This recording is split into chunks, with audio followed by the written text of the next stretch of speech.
C'est une belle journée pour ces Nigérians. Après 7 ans d'exil dans le Cameroun voisin, ils se mettent en chemin pour rentrer chez eux.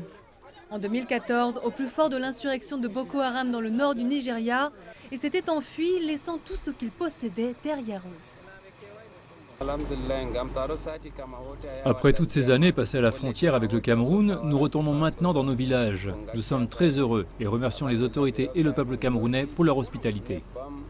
Quelques 103 000 personnes vivent dans le camp de Mianawo, dans le nord du Cameroun, près de la frontière nigériane. Seuls 5 000 d'entre eux ont accepté de rentrer chez eux dans l'état de Borno. Le tracker des conflits globaux a rapporté que le conflit avait été contenu dans l'état de Borno. Le gouvernement et l'armée nigériens ont chassé les rebelles de la région et en 2018, ils ont promis le retour des personnes déplacées. L'accord conclu récemment entre le Nigeria, le Cameroun et le Haut-Commissariat des Nations Unies pour les réfugiés leur a apporté une nouvelle lumière. Avec de grands espoirs et un optimisme pour une paix relative, ils sont prêts à repartir de zéro.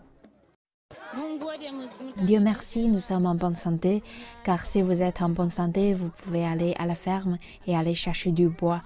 Même si les autorités décident de nous donner de l'huile, de la farine et du sel, nous pouvons nous nourrir. Nous voulons remercier Dieu. Les trois parties ont facilité le processus avec le Haut-Commissariat des Nations Unies pour les réfugiés, assurant le transport et la sécurité des personnes déplacées. Le président du Cameroun, Paul Biya, a fait don de produits de première nécessité, tels que des vivres et des matelas, tandis que le gouvernement de l'État de Borno s'est engagé à les réintégrer dans la vie économique et sociale dès leur arrivée.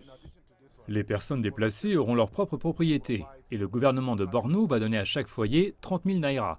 Chaque femme et épouse aura 10 000 naira. Aujourd'hui, ce sont 342 personnes, sans famille, qui retournent vers la ville de Banki, au Nigeria.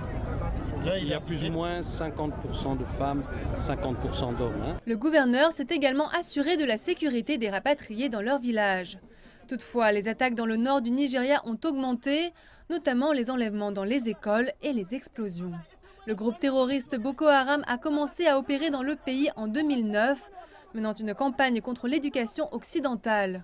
11 ans plus tard, l'ONU a signalé que l'organisation avait causé le déplacement de plus de 2,7 millions de personnes et environ 30 000 morts.